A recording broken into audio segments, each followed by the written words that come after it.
क्या ये सिर्फ मेरे साथ ही होता है या आप लोग भी सूरज, चाँद, सितारों और आसमान में मौजूद गैलेक्सीज़ को देख के क्यूरियस हो जाते हैं? क्या आपको भी माइक्रोस्कोपिक और अल्ट्रा माइक्रोस्कोपिक चीज़ें जैसे कि न्यूक्लियस और उसके अराउंड इलेक्ट्रॉन्स, बल्कि अब तो हमने इलेक्ट्रॉन्स के भी पार्टिकल्स डिस्कवर कर लिए हैं, या फिर वो चीज़ें जिनके सामने हम और हमारी ज़मीन माइक्रोस्कोपिक और अल्ट्रा माइक्रोस्कोपिक नज़र आती हैं, जैसे कि हमारा सोलर सिस्टम और मिल्की वे गैलेक्सी और इस तरह की थाउजेंड्स ऑफ गैलेक्सीज़ हैं जो कि यूनिवर्स में मौजूद हैं, और फिर यूनिवर्स से भी आगे मतलब मल्टीवर्स का भी कॉन्सेप्ट साइंस में पाया जाता है। हमारे प्लेनेट को अगर हम अपने साइज़ के लिहाज से देखें तो हमें बहुत बड़ा नजर आता है, लेकिन अगर हम सिर्फ अपने वाइट स्टार मतलब सूरज तक ही चले जाएं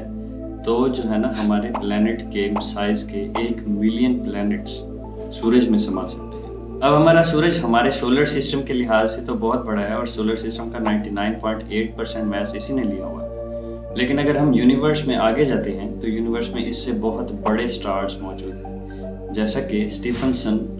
218 जो कि हमारे सूरज से 10 बिलियन टाइम्स बड़ा है, मतलब हमारे सूरज के जैसे 10 बिलियन स्टार्स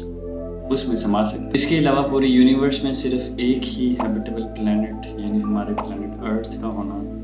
और इसके अलावा कहीं भी इतनी बड़ी यूनिवर्स में कहीं भी हैबिटेबल कंडीशंस ना हो, ये सारी चीज़ें इतनी क्यूरियोसिटी से भरी हैं कि इन सबको समझने और इस जैसी और बहुत सी इंफॉर्मेटिव और माइंड हिला के रख देने वाली वीडियोस देखने के लिए ये चैनल आपको सब्सक्राइब करना ही पड़ेगा।